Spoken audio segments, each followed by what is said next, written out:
नमस्ते विद्यार्थियों। आज हम कक्षा 10वीं क्लास के विद्यार्थियों के लिए अध्याय 10 जिसका नाम है वृत्त, यह हम सॉल्व करेंगे। तो इस अध्याय में हम जो परीक्षा में 30 नंबर के आते हैं, विकल्प, खाली स्थान, सही जोड़ी, सत्य असत, ये सभी हम सॉल्व करने वाले हैं। इसके पहले हमने अन्य अध्याय के वीडियो भी प्रोवाइड करा दिए हैं, तो यदि आपने वह नहीं देखे हैं तो देख लें और उनका रिवीजन भी करें। कम से कम 2 बार वीडियो देखें, जिससे आपका कॉन्सेप्ट अच्छे से क्लियर हो जाएगा। तो देखते हैं पहला क्वेश्चन। 5 सेंटीमीटर त्रिज्या वाले वृत्त के एक बिंदु P पर स्पर्श रेखा PQ, केंद्र O से जाने वाली एक रेखा से बिंदु Q पर इस प्रकार मिलती है कि OQ बराबर 12 सेंटीमीटर, PQ की लंबाई ज्ञात करना है।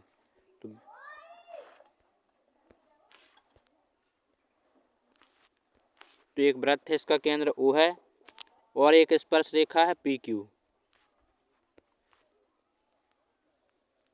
इसकी त्रिज्या कितनी है? 5 सेंटीमीटर। OQ का मान कितना है? 12। अपन PQ की लंबाई ज्ञात करना है, तो यहाँ पर क्या लग जाएगा? पाइथागोरस प्रमेय लग जाएगा। पाइथागोरस प्रमेय के अनुसार कर्ण का वर्ग यानी 12 का वर्ग कितना हो जाएगा? 144 बराबर लंब का वर्ग 5 का वर्ग 25, इसका मान x मान लेंगे, धन x वर्ग। तो 144 में से 25 जाएगा, कितना बचेगा? 119। ये वर्ग कहाँ पर बन जाएगा? करणी। तो हमारा आंसर क्या हो जाएगा? 119 हो जाएगा। तो विद्यार्थियों, इस प्रकार से जो वृत्त होता है, वृत्त में अधिकतर ये सूत्र लगता है पाइथागोरस प्रमेय, समकोण त्रिभुज वाला, कर्ण का वर्ग लंब और आधार के वर्ग के योग के बराबर होता है। और इसमें ये ट्रिपलेट होते हैं समकोण त्रिभुज के लिए 3, 4। यदि भुजाएं 3 और 4 हैं तो कर्ण होगा 5, 5, 12, 13। ये ट्रिपलेट्स होते हैं। यदि आपको 2 भुजाएं 5, 12 मिल गई तो तीसरी भुजा क्या होगी? कर्ण 13 होगी। 8, 15, 17। इसी प्रकार से ट्रिपलेट्स होती हैं, ये आपको थोड़ा ध्यान रखना है, इससे जल्दी आंसर आ जाता है। क्योंकि यहाँ पर तो एक नंबर में आया है क्वेश्चन, तो यदि आपको पता होगा तो जल्दी सॉल्व कर देंगे, अन्यथा आप समय लगेगा। गणित है, गणित में तो वैसे भी परीक्षा में समय कम पड़ जाता है यदि पूरे क्वेश्चन एक से A to Z सॉल्व करो। चलिए दूसरा क्वेश्चन देखते हैं। एक बिंदु Q से एक वृत्त पर स्पर्श रेखा की लंबाई 4 सेंटीमीटर है तथा Q की केंद्र से दूरी 5 सेंटीमीटर है। वृत्त की त्रिज्या क्या है? तो यहाँ पर देखिए वही सूत्र लगेगा, 3, 4, 5। हमने बताया था 3, 4, 5 का ट्रिपलेट्स होता है, तो इसका आंसर क्या हो जाएगा? 3 सेंटीमीटर। यदि एक बिंदु P से O केंद्र वाले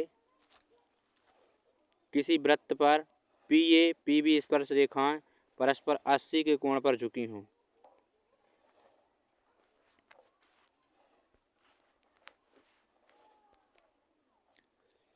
एक बिंदु P से केंद्र O वाले किसी वृत्त पर PA PB स्पर्श रेखाएं, एक बिंदु P है,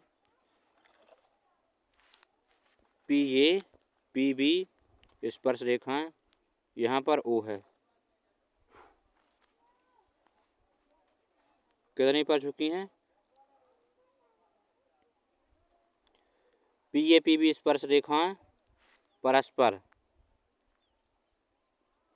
80 के कोण पर झुकी हैं, तो POA का मान ज्ञात करना है। ये वाला जो ये तो चक्रीय चतुर्भुज बन जाता है इस प्रकार से। 180 होता है समकोण, तो ये पूरा कितना हो जाएगा? 100। अब POA आधा पूछा है, तो आधा कितना हो जाएगा? 50। तो इसका आंसर क्या हो जाएगा? 50 हो जाएगा। इसी प्रकार से यदि TP TQ केंद्र O वाले किसी वृत्त की 2 स्पर्श रेखाएं इस प्रकार हैं कि POQ 110 है, तो PT को कितना हो जाएगा? 70। 110 और 70 कितने होते हैं? 180। वृत्त के बाहर स्थित किसी बिंदु से वृत्त पर कितनी स्पर्श रेखाएं खींची जा सकती हैं? 2 खींच सकते हैं। जैसे यहाँ पर कोई बिंदु P है तो ये 2 रेखाएं खींच सकते हैं, स्पर्श रेखाएं। तो इसका आंसर क्या हो जाएगा? 2।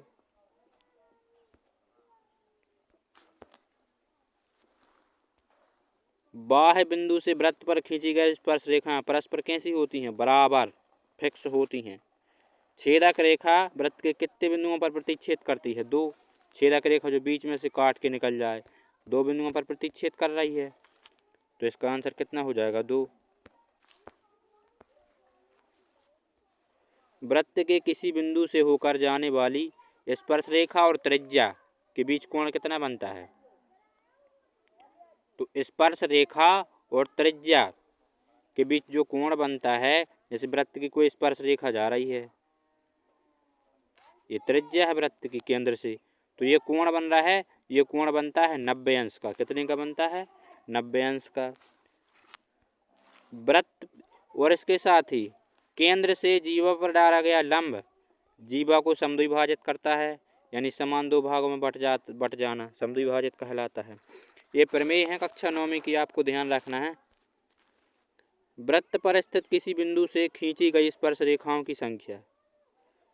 स्पर्श रेखाएं किसी बिंदु से, वृत्त का कोई बिंदु है, तो किसी एक बिंदु से खींची गई स्पर्श रेखा कितनी खींच सकते हैं? केवल एक ही खींच सकते हैं, तो इसका आंसर हो जाएगा 1।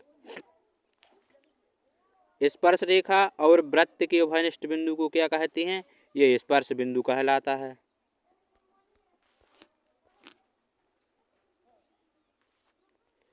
किसी वृत्त की स्पर्श रेखा उसे कितने बिंदुओं पर प्रतिच्छेद करती है? 1 बिंदु पर। और ये वृत्त को 2 बिंदुओं पर प्रतिच्छेद करने वाली रेखा को क्या कहते हैं? छेदक रेखा। 2 बिंदुओं पर प्रतिच्छेद कर रही है तो छेदक रेखा कहलाती है।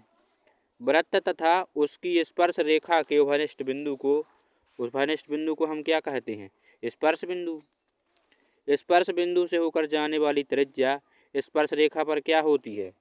लंब होती है। अभी देखा था इसके पहले, स्पर्श रेखा कोई निकल रही है तो ये कितने का कोण बनता है? 90 का। 90 का कोण क्या कहलाता है? लंब। वृत्त के केंद्र से डाला गया लंब जीवा को कितने भागों में? 2 बराबर भागों में विभाजित करता है, बांटता है। वृत्त के केंद्र से जीवा पर डाला गया लंब जीवा को क्या करता है? समद्विभाजित करता है। वही कहलाता है 2 बराबर भागों में बट जाना या समद्विभाजित हो जाना। ये बहुत इंपॉर्टेंट प्रमेय है, याद रखना है।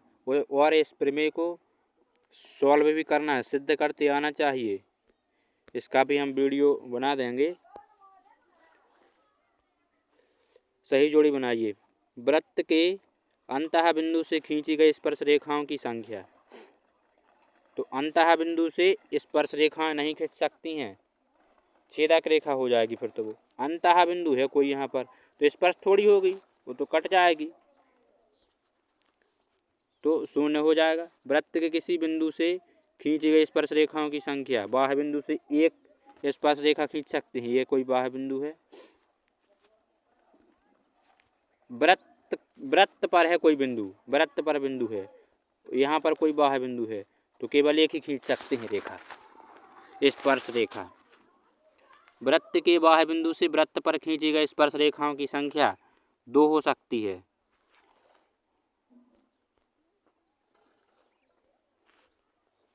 बाह्य बिंदु से वृत्त पर कितनी स्पर्श रेखा खींच सकते हैं? तो 2 हो जाएगा। वृत्त को 2 बिंदुओं पर प्रतिच्छेद करने वाली रेखा को क्या कहते हैं? छेदक रेखा। वृत्त पर स्पर्श रेखाएं खींची जा सकती हैं अनंत। कोई वृत्त है उस पर स्पर्श रेखाएं तो अनंत खींच सकते हैं सीपन, बिंदु थोड़ी फिक्स है। जब बिंदु फिक्स ना हो तो अनंत रेखाएं खींची जा सकती हैं।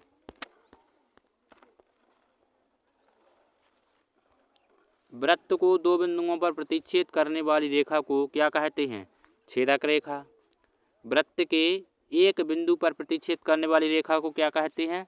स्पर्श रेखा। सत्य असत्य? वृत्त को 2 बिंदुओं पर प्रतिच्छेद करने वाली रेखा को छेदक रेखा कहते हैं। हाँ, ये सत्य है। एक बिंदु पर स्पर्श करने वाली रेखा को स्पर्श रेखा कहते हैं, ये भी सत्य है। किसी बाह्य बिंदु से वृत्त पर खींची गई स्पर्श रेखाएं बराबर होती हैं। हाँ, बराबर होती हैं। हमने चित्र में बताया है PA और PB बराबर आ रही थी। स्पर्श बिंदु से होकर जाने वाली त्रिज्या स्पर्श रेखा के बराबर होती है। स्पर्श रेखा के बराबर नहीं हो सकती है। स्पर्श बिंदु से होकर जाने वाली ये स्पर्श रेखा लंबी हो सकती है, इसलिए क्या हो जाएगा, गलत हो जाएगा। छेदक रेखा वृत्त को केवल एक बिंदु पर प्रतिच्छेद करती है। छेदक रेखा एक पर नहीं, दो पर प्रतिच्छेद करती है, दो बिंदुओं पर। वृत्त के बाह्य बिंदु से वृत्त पर दो स्पर्श रेखाएं खींची जा सकती हैं। हाँ, कोई बाह्य बिंदु है यहाँ पर, उससे कितनी स्पर्श रेखाएं खींची जा सकती हैं, 2। वृत्त के केंद्र से जीवा पर डाला गया लंब जीवा को समद्विभाजित करता है, ये भी सत्य हो जाएगा। तो विद्यार्थियों, इस प्रकार से हमने सभी क्वेश्चन सॉल्व करके बताए हैं। उम्मीद करते हैं समझ आया होगा। तो यदि विद्यार्थियों आपने चैनल सब्सक्राइब नहीं किया है तो चैनल सब्सक्राइब करें, अपने दोस्तों को शेयर करें। इसके पहले हमने अन्य सभी अध्याय के वीडियो भी डाल दिए हैं, तो वह वीडियो आप कम से कम 2 बार देखना है और वीडियो को लाइक करना है। नोटिफिकेशन बना होता है, वहाँ पर ऑल लिखा होता है, वो बेल आइकन घंटी बनी होती है, ऑल पर क्लिक कर देना है, क्योंकि जब भी हम लाइव आते हैं या फिर कोई वीडियो डालते हैं तो उसका आपको नोटिफिकेशन मिल जाता है। लगातार इस चैनल के साथ बने रहें, क्योंकि हम लगभग अभी 1 महीना है तो इसमें हम बहुत अच्छा कंटेंट डालेंगे और वार्षिक परीक्षा के लिए इम्पोर्टेंट क्वेश्चन बार बार अभ्यास कराते रहेंगे। यदि आप लोग अच्छा प्रदर्शन करेंगे तो हम लाइव सेशन में आके आपकी तैयारी बेहतर बना सकते हैं, क्योंकि विज्ञान और गणित दोनों विषयों में आपकी परसेंटेज डाउन हो जाती है। इसलिए अच्छा प्रदर्शन करें। सभी विद्यार्थी कमेंट करें, लाइक करें वीडियो को और अपने दोस्तों को भी बताएं। अब आपको कमेंट में यह क्वेश्चन का आंसर लिख के बताना है। वृत्त के बाह्य बिंदु से कितनी स्पर्श रेखाएं खींची जा सकती हैं। बाह्य बिंदु से किसी वृत्त पर कितनी स्पर्श रेखाएं खींची जा सकती हैं, ये आपको पूरा लिखना है कि बाह्य बिंदु से वृत्त पर इतनी जो भी स्पर्श रेखाएं खींची जा सकती हैं। और दूसरा ये भी बताना है आपको, केंद्र से जीवा पर डाला गया लंब जीवा को क्या करता है, खाली स्थान है, तो उसका भी आपको पूरा टाइप करके लिखना है। ठीक है, अपने दोस्तों को बताएं। सभी विद्यार्थी इस वीडियो का लिंक अपने स्टेटस पर लगाएं, अपने दोस्तों को बताएं। ठीक है, मिलते हैं नए वीडियो में। जय हिंद, जय भारत।